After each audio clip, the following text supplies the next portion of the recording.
Halo, selamat pagi anak-anak. Kita jumpa kembali pada hari ini untuk pelajaran agama Katolik yang Ibu masukkan di hari Kamis, di hari Jumat ya, untuk besok hari Jumat.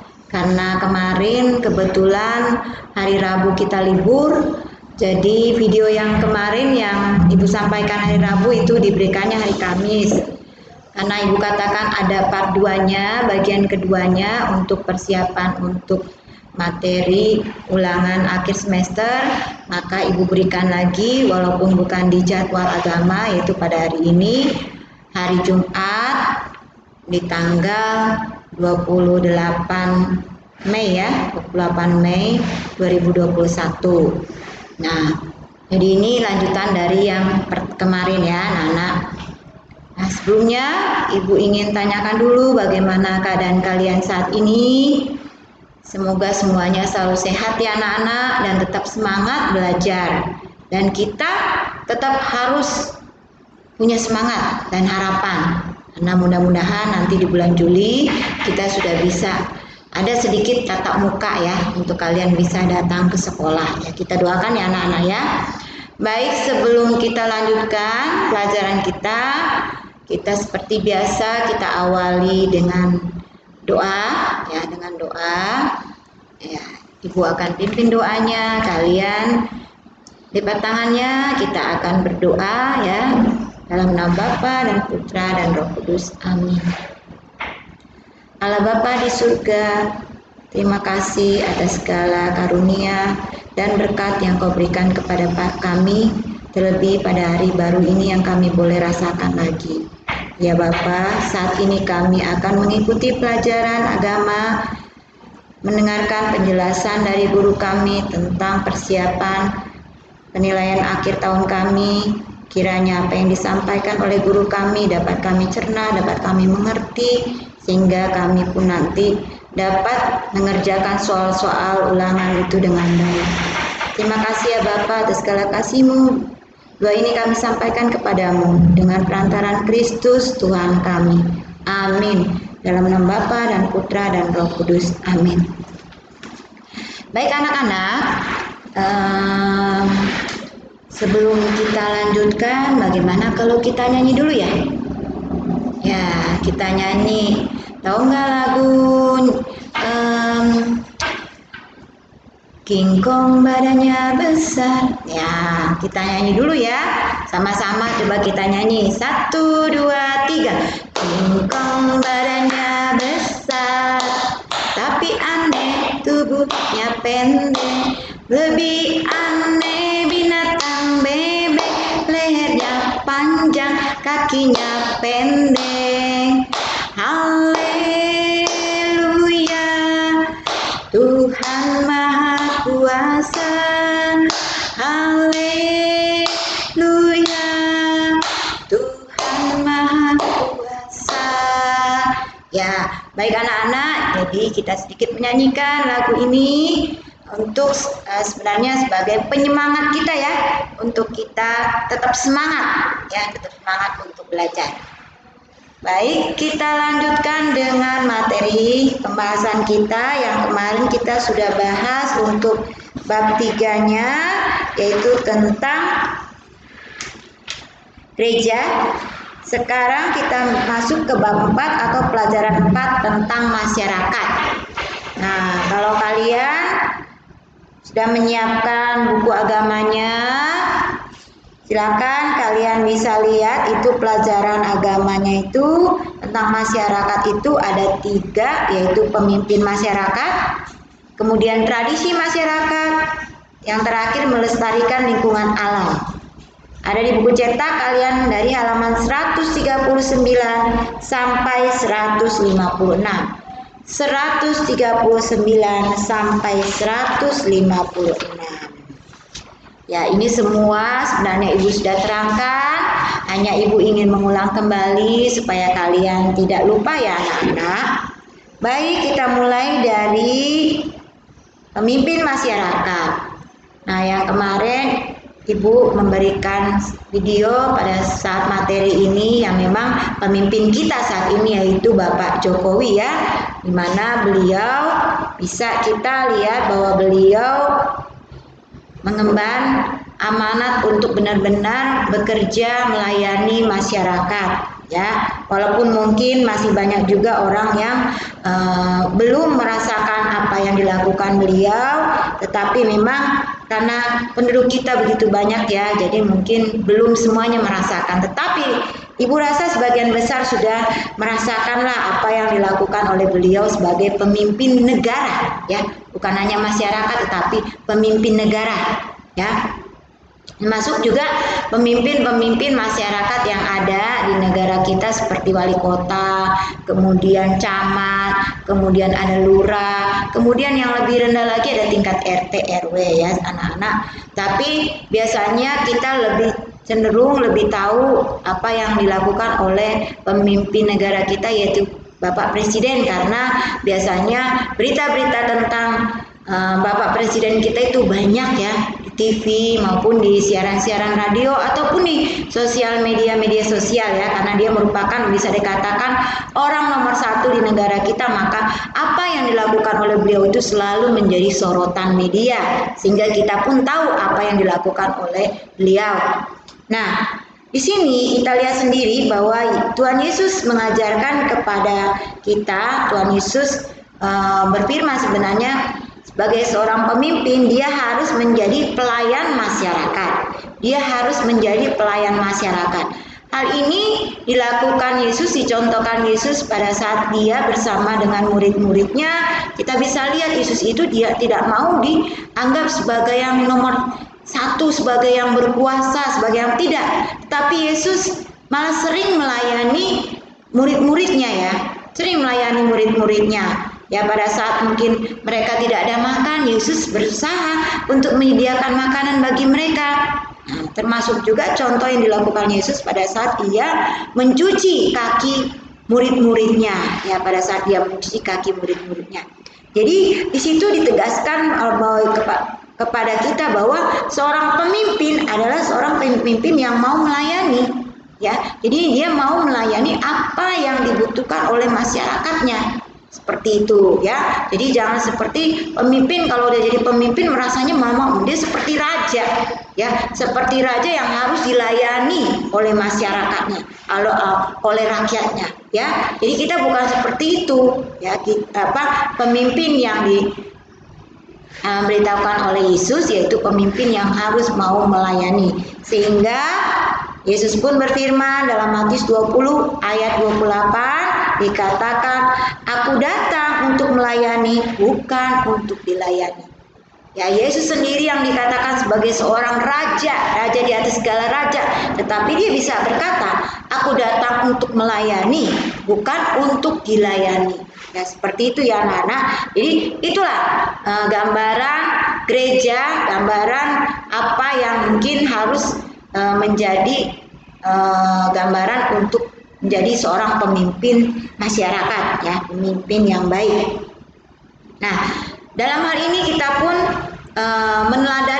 meneladani Tuhan Yesus. Jadi dalam mengemban tugas sebagai pemimpin kita harus meneladan Tuhan Yesus. Karena apa? Karena Tuhan Yesus itu penuh kasih dan mau memperhatikan murid-muridnya atau orang-orang di sekitarnya, seperti itu.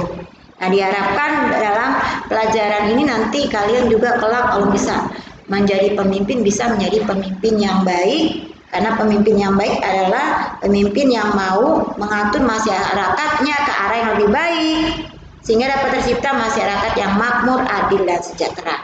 Ya, seperti itu. Nah, kemudian juga kalau misalnya kita menjadi seorang pemimpin, kita juga harus bersikap bijaksana, adil, dan mau mencintai ya, mau mencintai, penuh kasih lah, seperti itu. Sehingga apa mungkin yang disampaikan oleh Tuhan Yesus bahwa pemimpin yang baik adalah yang mau melayani segala apa yang mungkin diperlukan oleh masyarakat itu bisa tercapai ya anak-anak. Jadi itu ya, Ibu mengupas kembali materi tentang pemimpin masyarakat. Selanjutnya kita lihat materi berikutnya yaitu tentang tradisi masyarakat. Tradisi masyarakat. Nah, dalam tradisi masyarakat mungkin kita pernah masih ingat bahwa di sini Ibu Guru menceritakan tentang salah satu tradisi yang dilakukan oleh suku Nias yaitu Pakhombo. Pakhombo yang disebut juga dengan lompat batu. Lompat batu. Jadi tradisi ini dilakukan jika seorang pemuda mau dianggap dewasa dan matang, maka dia harus melakukan lompatan batu ini. Kalau dia berhasil melompat batu ini berarti dia sudah dikatakan sebagai seorang pemuda yang dewasa dan matang. Ini tradisi dari daerah Nias.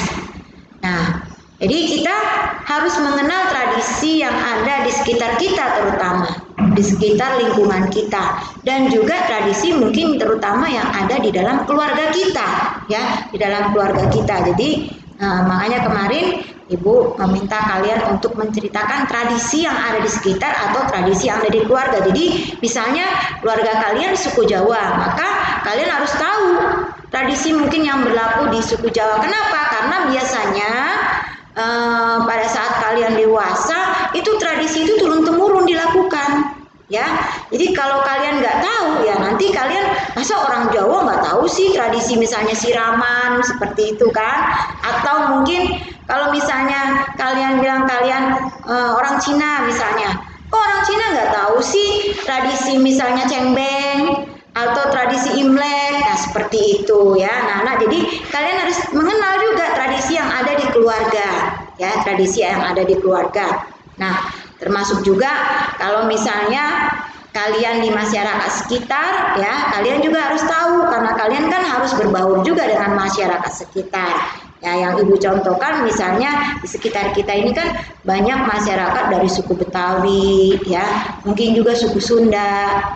Biasanya ada tradisi-tradisi mereka yang mungkin kita bisa pelajari atau kita bisa lihat sehari-hari, seperti misalnya kalau orang Betawi itu kalau mau nikahan ada yang namanya tradisi anter-anteran, pakai trompet, pakai apa, rame banget seperti itu. Dan ada satu lagi itu ada tradisi mereka namanya punya roti buaya. Pada saat hal itu dilakukan, seperti itu. Jadi memang rotinya bentuknya kayak buaya, anak-anak. Nah, kemudian ada lagi tradisi yang pada saat mereka pernikahan itu biasanya ada tuh orang yang sengaja memasang petasan, makanya kalau kita dengar tuh di sekitar kita bunyi petasan, itu biasanya ada orang kawinan anak-anak seperti itu, ada orang yang sedang mau melaksanakan pesta pernikahan itu terutama di suku Betawi anak-anak. Kemudian ada lagi kan yang kita lihat mereka punya tradisi yang namanya ada ondel-ondelnya seperti itu. Nah, itu bentuk-bentuk tradisi yang ada di masyarakat kita. Termasuk juga di dalam tradisi masyarakat ini ada juga tradisi-tradisi dari berbagai agama, seperti misalnya umat Muslim punya tradisi atau sesuai ajaran agamanya ada yang namanya mereka harus berpuasa pada saat menjelang Idul Fitri, seperti itu, bersilaturahmi, maaf-maafan pada saat Idul Fitri, seperti itu. Nah, kemudian mungkin kalau Kristen dan Katolik biasanya ada yang namanya kita tradisi merayakan perayaan Paskah, yang biasanya kita ke gereja mengenang Yesus disalib, seperti itu mengenang sengsara Yesus. Sampai ada yang namanya kalau di Katolik itu tradisi memakai abu di dahi pada saat mau masuk masa prapaskah. Jadi pada saat mau ke Paskah kita juga ada namanya puasa puasa selama kurang lebih 40 hari seperti itu, dan itu ditandai dengan rabu abu, kita dikasih abu ditandain di dahi kita, seperti itu. Nah, kalau mungkin orang misalnya Hindu mereka punya tradisi juga seperti yang di Bali itu yang tradisi ngaben membakar jenazah, seperti itu seperti itu. Dan biasanya orang Hindu itu juga punya tradisi yaitu mereka pantang untuk memakan daging sapi anak-anak, seperti itu. Nah, kemudian kalau misalnya Buddha Nah, Buddha dan Konghucu ya, nah ini Konghucu ada lagi yang sudah diakui sebagai agama, sehingga di negara kita ada 6 agama ya. Nah, itu hampir mirip ya, sebenarnya hampir mirip ya, mereka juga sama-sama merayakan Imlek, kemudian mungkin juga sama ya merayakan Cengbeng seperti itu. Nah, itu tradisi yang ada di misalnya di orang Buddha ya, yang khususnya yang sukunya Cina ya, anak-anaknya seperti itu. Dan mungkin ada lagi perayaan-perayaan agama yang lainnya seperti itu. Nah, kemudian jadi dari pelajaran tradisi ini kita diingatkan bahwa orang-orang di sekitar kita itu bisa berbeda-beda, baik tradisinya, baik agamanya, baik sukunya, ya bisa berbeda-beda. Tetapi pada dasarnya semua perbedaan itu bukan menjadi halangan kita untuk kita bersatu, untuk kita bisa saling menyayangi, untuk kita bisa saling mencintai anak-anak ya. Jadi tradisi itu hanya sekedar supaya kita justru memahami apa yang menjadi tradisi mereka. Jadi jangan sampai kita nanti tidak paham tradisi mereka terus tahu-tahu mengeluarkan kata-kata yang sepertinya menghina. Ya, sepertinya menghina padahal kita karena kita tidak tahu tradisi mereka seperti itu kita harus jaga, sehingga kalau kita tahu tradisi, oh apa yang mereka lakukan memang itu sesuai dengan tradisi mereka, jadi kita tidak boleh mencemooh, tidak boleh menghina ya, itu diharapkan. Jadi kita harus ada saling toleransi ya, toleransi baik suku maupun agama seperti itu ya anak-anak. Nah, baik. Jadi di sini pun digambarkan di dalam tradisi ini bahwa Yesus pun dari sejak dia lahir ya, Yesus pun sejak dia hidup itu dia mengikuti tradisi yang ada di orang tuanya atau di tempat tinggalnya, yaitu tradisi dari agama Yahudi ya pada saat itu ya, di mana pada saat itu Yesus pada umur kira-kira 12 tahun dia harus mengikuti orang tuanya ke Yerusalem untuk merayakan hari raya Paskah. Ya, mereka harus ke Yerusalem untuk merayakan hari raya Paskah. Dan di situ di Yerusalem itu mereka memang ke seperti tempat ibadah, yaitu pada waktu itu adalah Bait Allah. Ya, jadi Yesus pun mencontohkan kepada kita bahwa kita harus memang mengikuti tradisi kita, ya, seperti itu. Nah, itu kalian bisa baca di Lukas 2 ayat 41 sampai 52. Baik, selanjutnya yang kita pelajari adalah tentang ya, memelihara lingkungan alam. Ya, seperti itu anak-anak ya. Nah, di sini pelajaran ini lebih mengajarkan kita untuk bagaimana kita bisa menjaga, memelihara lingkungan alam kita ya. Jadi anak-anak, pada mulanya Tuhan sudah menciptakan ya bumi beserta isinya semua dalam keadaan baik. Kenapa dalam keadaan baik? Karena memang istilah kata pada saat itu sudah diciptakan oleh Tuhan, oleh Allah itu lengkap ya. Ada matahari, ada bulan, ada bintang, ada angkasa, ada awan, ada tumbuh-tumbuhan, ada hewan, dan termasuk ada kita manusia, ya. Jadi sudah semuanya ya diciptakan oleh Tuhan. Nah, jadi sekarang kita ditugaskan untuk bagaimana kita melestarikan lingkungan yang sudah diciptakan oleh Tuhan itu. Nah, ternyata tahun demi tahun sejak manusia diciptakan ya dengan sampai saat ini, ternyata kita bisa lihat sudah banyak lingkungan kita yang rusak. Ya, sudah banyak lingkungan kita yang rusak akibat dari ulah orang-orang yang serakah, ulah orang-orang yang tidak bertanggung jawab, ya, menebang pohon sembarangan, ya, membakar hutan sembarangan, membuang sampah sembarangan seperti di sungai, ya, seperti itu. Dan juga menggunakan sumber daya alam dengan semaunya saja. Ya, tidak dipikirkan bagaimana untuk kelanjutannya. Nah, di sini kita diajak oleh Tuhan untuk mau melestarikan lingkungan alam. Jadi pada waktu Tuhan menciptakan kita manusia, Tuhan pun bersabda sebenarnya kepada kita untuk kita mau memelihara lingkungan alam itu, ya seperti itu. Jadi dikatakan bahwa Tuhan menciptakan manusia dengan bersabda, setelah manusia diciptakan, beranak cuculah dan bertambah banyak, penuhilah muka bumi dan taklukkanlah itu, berkuasalah atas ikan-ikan di laut, burung-burung di udara, dan atas segala binatang, jinak maupun liar, ya seperti itu. Jadi kita sudah bertambah, sudah beranak cucu dan bertambah banyak, itu sudah benar, ya sesuai dengan apa yang diminta oleh Tuhan. Tetapi penguasaan yang dikatakan di sini bukan berarti penguasaan kita memang semau-maunya kita, ya. Kita harus tetap menjaga. Nah, kalau kita berkuasa semau-maunya, terus kita memanfaatkan semua sumber daya alam sampai habis, mana ada lagi yang akan kita kuasai? Seperti itu, habis. Seperti itu ya anak-anak. Nah, seperti itu. Nah, jadi di sini Tuhan pun sebenarnya mengajak kita untuk bisa melestarikan lingkungan alam itu, sehingga walaupun kita bertambah banyak, beranak cucu, bertambah banyak, tetap kita bisa terpenuhi segala kebutuhan kita. Jangan kalau misalnya seperti sekarang, kita udah nggak tahu nih gambaran ke depan. Kalau misalnya nih anak cucu kita dari sekarang atau kalian nanti bisa menikmati nggak sumber-sumber daya alam yang dulunya pernah ada, ya? Atau jangan-jangan nanti habis sama sekali, kalian sudah tidak menikmati lagi, kalian sudah tidak tahu lagi yang namanya itu mungkin bensin, yang namanya mungkin itu solar. Kenapa? Sudah habis, minyak bumi semua sudah diakeruk oleh manusia sekarang. Jadi sudah habis untuk nanti jika kalian besar itu sudah habis. Ya, jangan sampai seperti itu.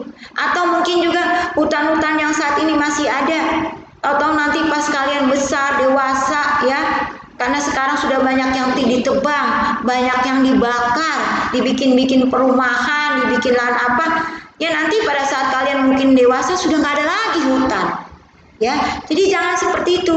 Kita diajak untuk mau melestarikan, ya. Bahkan sekarang kita sudah dengarkan, sudah banyak himbauan-himbauan global nih, himbauan-himbauan untuk bisa menghemat, untuk bisa melakukan hal yang terbaik untuk bisa melestarikan lingkungan alam. Seperti sekarang misalnya contoh, sebenarnya plastik itu sudah dilarang, kalau bisa dikurangi penggunaannya, sehingga maka sekarang orang kalau berbelanja di supermarket, ya biasanya di mall, itu tidak ada lagi yang namanya plastik, ya. Bahkan mungkin di daerah-daerah tertentu Indomaret seperti Alfamart juga tidak ada lagi yang namanya plastik, ya tidak ada. Jadi kita harus membawa sendiri kantong supaya itu untuk penghematan. Karena apa? Karena plastik itu sebenarnya suatu bahan yang susah untuk dicerna, ya, yang susah untuk didaur kembali. Seperti itu. Jadi kalau semakin banyak plastik repot, kita nanti akan repot. Kita sudah tahu bahwa sampah-sampah itu kita semakin banyak. Ya bahkan sekarang tempat-tempat penampungan sampah itu sudah mulai penuh. Ya, karena mungkin juga tadi banyak barang-barang yang tidak bisa didaur ulang lagi, ya, sehingga akhirnya memakan tempat, akhirnya tambahlah banyak sampahnya. Yang kemarin juga Ibu mendapat informasi seperti kalau Tangerang itu punya penampungan sampah itu adanya di Rawakucing. Nah, kemarin itu disampaikan bahwa untuk tempat penampungan sampah itu, ya, itu di Rawakucing itu kurang lebih 2 atau 3 tahun lagi akan penuh. Nah, kalau 2 sampai 3 tahun lagi akan penuh, kemana lagi nih sampah-sampah dari kota Tangerang ini akan dibuang? Bingung lagi, ya. Nah, seperti itu. Jadi anak-anak mulai sekarang seharusnya kita sudah bisa belajar memilah-milah mana sampah yang bisa didaur ulang, mana yang tidak. Ya, maka nanti Ibu akan coba di sekolah juga untuk menyiapkan tempat-tempat sampah sesuai dengan yang mana yang bisa didaur ulang, yang mana tidak bisa, yang mana yang mungkin bisa dibikin untuk pupuk, ya seperti itu. Jadi kita akan belajar ya nanti di sekolah. Termasuk juga jangan juga di sekolah, di rumah juga kita bisa lakukan seperti itu. Nah, ini anak-anak di sini pun di materi tentang melestarikan lingkungan alam ada satu santo yang menjadi teladan kita yaitu Santo Fransiskus Assisi. Ya, nah dia merupakan teladan dalam pelestarian lingkungan alam karena beliau memang sangat-sangat memperhatikan lingkungan alam, bukan hanya tumbuh-tumbuhan saja, bukan cuman tumbuhan, tetapi termasuk hewan-hewan yang ada.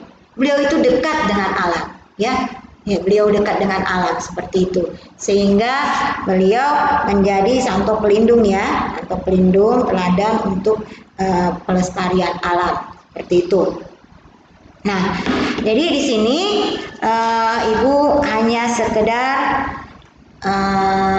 mengingatkan kembali ya materi-materi yang ada. Jadi Tuhan dikatakan dalam melestarikan lingkungan alam ini, kembali lagi Tuhan sudah menciptakan dunia ini dan segala isinya dalam keadaan baik. Kita manusia pun diberikan akal pikiran, akal budi untuk bisa melestarikan ciptaan Tuhan. Jadi bagaimana, apa mungkin nanti kita kalau sudah besar kita jadi pintar, kita berusaha kepintaran itu kita sumbangkan untuk bisa meneliti mungkin bagaimana ya, apakah bisa mungkin sampah-sampah plastik itu didaur ulang kembali, dibikin lagi plastik sehingga nggak perlu lagi kita buat-buat plastik lagi seperti itu ya anak-anak. Ya, mudah-mudahan karena kita kan sudah dikatakan kita diberikan akal budi, ya, diberikan pengetahuan oleh Tuhan seperti itu, ya. Baik, kemudian tadi dikatakan sekali lagi Bu ingatkan bahwa Santo Fransiskus Assisi menjadi teladan dalam pelestarian lingkungan. Nah, jadi sekarang tugas kita ya untuk melestarikan lingkungan alam, banyak hal yang bisa kita lakukan seperti contohnya hal yang kecil-kecil saja lah. Misalnya membuang sampah pada tempatnya. Ya, seperti itu. Atau mungkin di rumah bisa menghemat air, menghemat listrik. Ya, kalau misalnya tidak menggunakan lampu di siang hari, kenapa harus kalau misalnya ada cahaya masih ada terang dari sinar matahari? Ya, matikan saja lampunya. Kemudian juga bisa juga mungkin menanam tanaman ya, menanam tanaman seperti itu. Jadi hal-hal kecil saja dululah yang kita lakukan karena kalian juga memang masih kecil ya anak-anak ya, seperti itu. Nah, mungkin kalau nanti ke sekolah bawalah botol minum, bawa tempat makan. Jadi menghindari nanti kalau kalian belanja atau nanti jajan harus menggunakan styrofoam, itu juga nggak bagus. Atau mungkin juga kayak misalnya kalian nggak bawa minum akhirnya beli plastik lagi seperti aqua yang ada botolnya plastiknya, akhirnya bertambah lagi nih ya plastiknya seperti itu. Nah itu ya anak-anak hal-hal yang bisa kita lakukan untuk membantu melestarikan lingkungan alam. Baik, selanjutnya seperti yang Ibu sampaikan kemarin bahwa Ibu akan sedikit menggambarkan tentang soal-soal yang akan diberikan pada saat nanti penilaian akhir tahun ini ya. Mudah-mudahan kalian bisa menyimaknya dengan baik. Ya, jadi materi kita mulai dari materi pelajaran 3 yaitu tentang gereja, dan kemudian pelajaran 4 tentang tadi tentang masyarakat ya, tentang masyarakat, gereja dan masyarakat. Ayo kita lanjutkan. Simak baik-baik anak-anak ya. Nah, kalau bisa kalian jawab. Nanti kalau jawabannya salah, didengar apa jawaban benarnya ya anak-anak ya.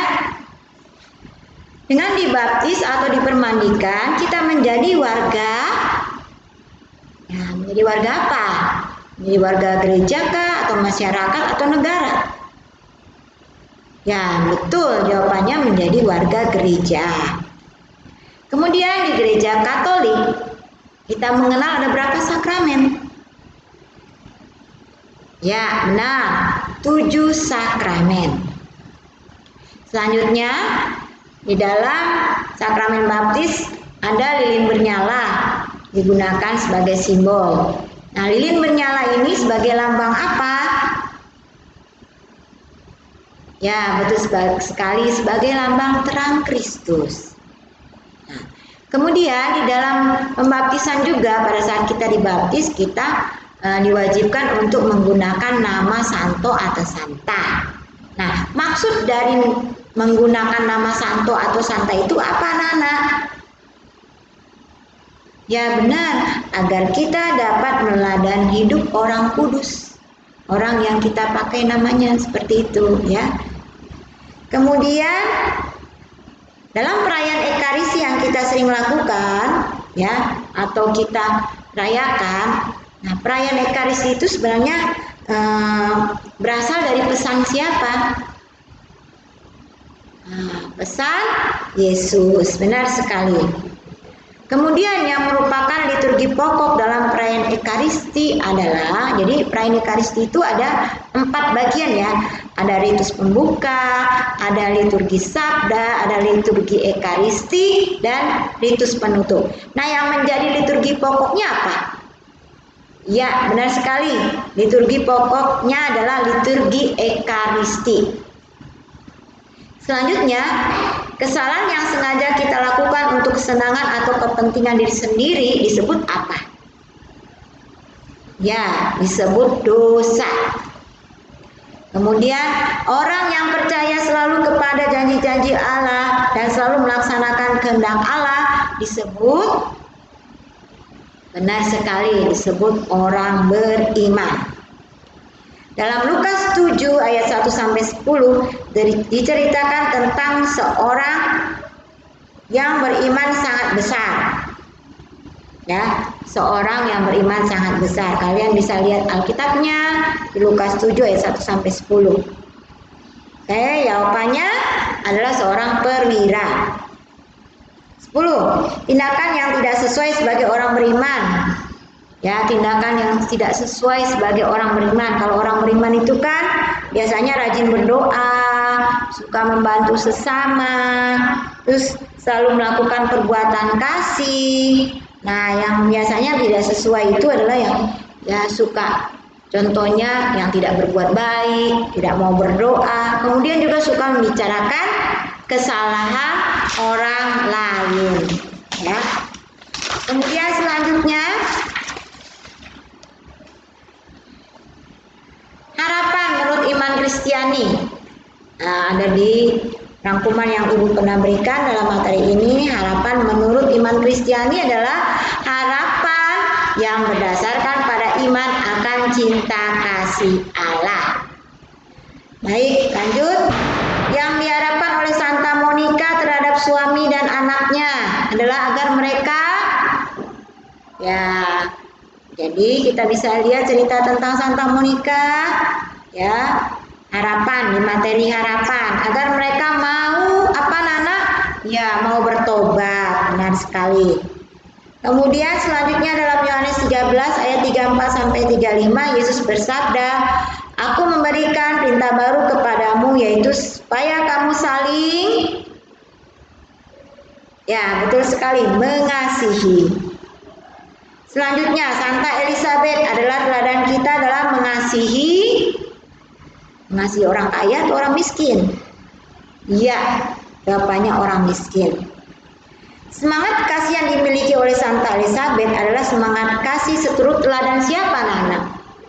Yang memberikan kasih begitu besar teladan siapa? Ya, benar, teladan Kristus atau Yesus.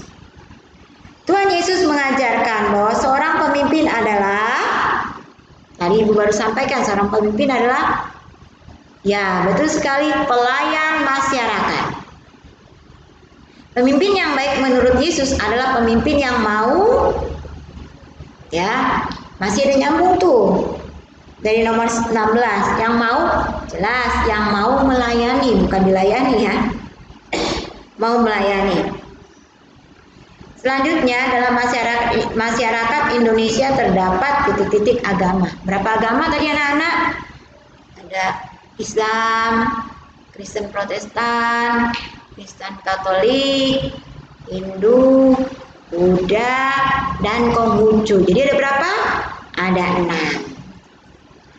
Tuhan menciptakan dunia dan segala isinya dalam keadaan apa tadi? Ya, dikatakan dalam keadaan baik semuanya, baik semuanya. Kemudian, salah satu tindakan yang dapat kita lakukan untuk melestarikan lingkungan alam adalah, ya tadi sudah Ibu contohkan ya, misalnya kita buang sampah di tempat sampah, ya, kemudian menghemat listrik, menghemat air, atau mungkin bisa juga menanam tanaman hijau di lingkungan sekitar kita. Selanjutnya, sakramen yang kita terima pertama sebagai umat Katolik adalah, ya, yang pertama kita terima adalah sakramen baptis. Dalam komuni kita menerima titik-titik dalam rupa roti. Apa yang Yesus katakan ini adalah roti, ya, adalah tubuh Yesus dalam rupa roti, tubuh Yesus. Yang memimpin perayaan Ekaristi adalah, ya benar, boleh bisa dikatakan pastor atau romo ataupun imam. Pastor, romo atau imam, jangan tulis uskup ya anak-anak ya, karena uskup itu sebenarnya lebih tinggi lagi dan dia mungkin nggak selalu ya untuk memberikan memimpin perayaan Ekaristi. Jadi biasanya yang memimpin itu adalah pastor atau disebut romo atau disebut imam.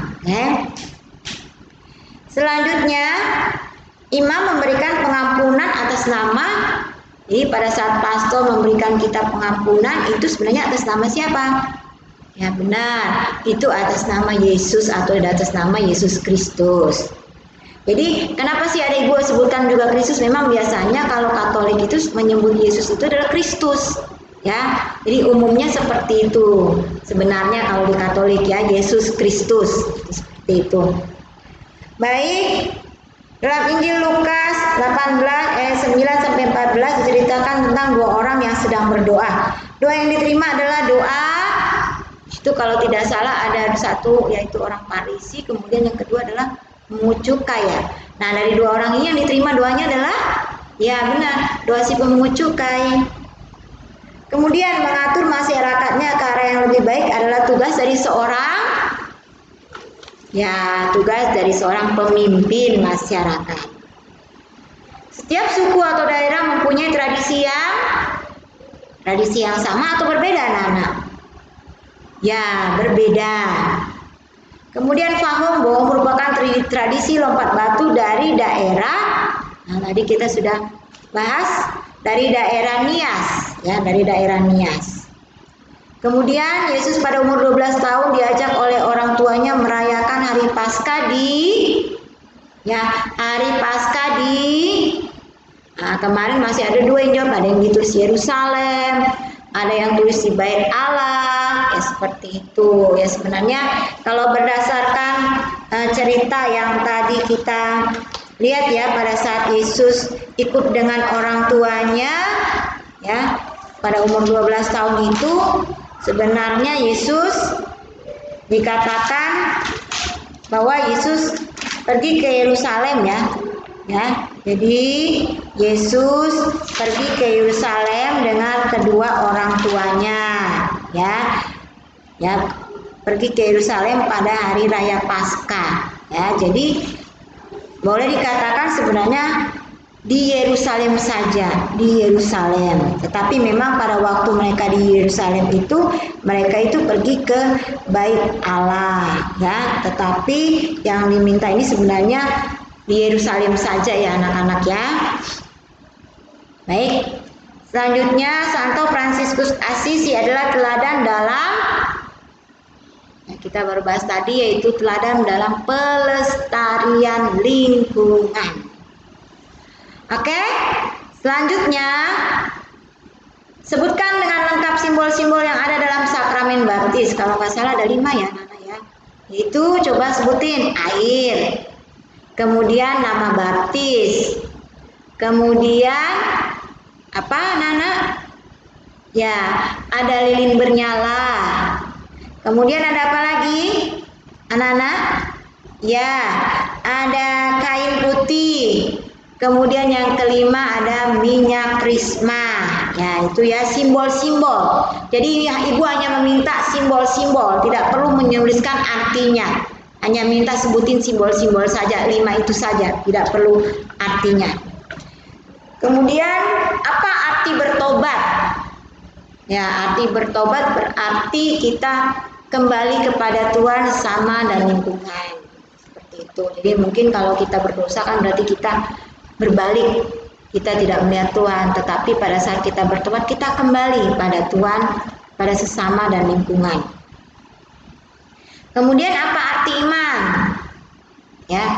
Ya, iman adalah bisa dikatakan kepercayaan kita ya, kepercayaan yang sungguh-sungguh kepada Tuhan ya, kepercayaan yang mengandalkan Tuhan selalu dalam kehidupan kita ya. Jadi selalu mengikuti apa yang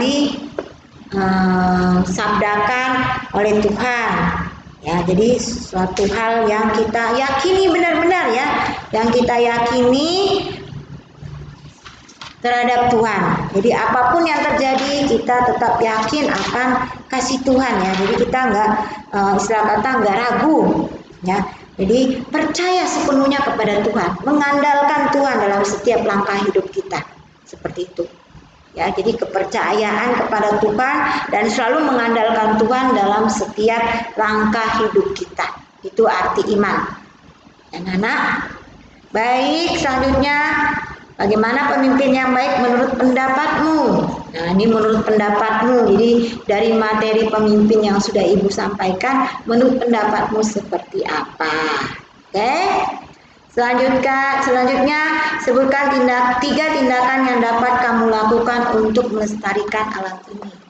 Ya, tadi di materi melestarikan lingkungan alam Ibu sampaikan tindakan-tindakan yang kita bisa lakukan. Yang pertama membuang sampah pada tempatnya, menghemat energi seperti listrik, menghemat air, kemudian juga bisa memelihara lingkungan dengan menanami tanaman di sekitar kita. Bisa juga ya yang kita bisa lakukan, jangan coret-coret tuh, jangan coret-coret pohon atau jangan coret-coret tembok ya. Seperti itu ya anak-anak. Jadi ada banyak hal lah yang kita bisa lakukan ya untuk bisa membantu melestarikan lingkungan alam ini. Termasuk ya tambahnya lagi mengurangi penggunaan plastik, mengurangi penggunaan plastik. Nah, baik anak-anak, sampai di sini sudah selesai pembahasan materi kita untuk persiapan akhir tahun. Semoga apa yang Ibu berikan tadi kalian simak dengan baik. Kalaupun misalnya ada yang lupa, kalian bisa mengulang lagi kok video ini anak-anak ya. Seperti itu. Ibu berharap dengan pembekalan materi ini kalian bisa mengerjakan soal-soal itu dengan baik ya. Dan kalau bisa dibuat sendiri ya, dibuat sendiri. Nah, sebelum kita akhiri pertemuan kita kali ini, seperti biasa kita berdoa dulu. Namun sebelum berdoa, Ibu ingatkan kembali untuk tetap menjaga kesehatan di rumah, walaupun cuma di rumah, rajin memakan makanan bergizi, kemudian juga kalau keluar rumah taati protokol kesehatan, memakai masker, menjaga jarak, sering cuci tangan ya anak-anak ya. Karena Ibu sudah lihat nih, sudah banyak tuh anak-anak kalau ke mall sudah mulai pada bisa masuk ya. Tapi hanya mungkin tempat-tempat tertentu yang masih melarang ya, seperti mungkin kemarin juga Ibu lihat ada anak yang mau masuk di tempat bermain itu, tetapi ternyata masih ada batasan umur ya, kalau tidak salah harus 9 tahun ke atas ya, 10 tahun ke atas. Ya, jadi yang belum sampai di situ umurnya masih dilarang ya. Tapi masih banyak tempat-tempat yang lain memang yang sudah mulai membebaskan seperti itu. Tapi pada intinya dimanapun kalian berada, dimanapun kalian mungkin pergi, tetap patuhi protokol kesehatan ya. Itu saja anak-anak. Baik, kita akan akhiri materi kita, pertemuan kita ini, dan ini mungkin pertemuan yang terakhir dalam tahun pelajaran 2020-2021 karena nanti kita akan selanjutnya memasuki tahun ajaran yang baru ya anak-anak. Oke, kita lipat tangannya, kita akan berdoa dalam nama Bapa dan Putra dan Roh Kudus, amin. Doa Salam Maria. Salam Maria, penuh rahmat, Tuhan sertamu. Terpujilah engkau di antara wanita, dan terpujilah buah tubuhmu Yesus. Santa Maria, Bunda Allah, doakanlah kami yang berdosa ini, sekarang dan waktu kami mati. Amin. Dalam nama Bapa dan Putra dan Roh Kudus. Amin. Nah, anak-anak, sampai di sini kita jumpa lagi nanti berikutnya.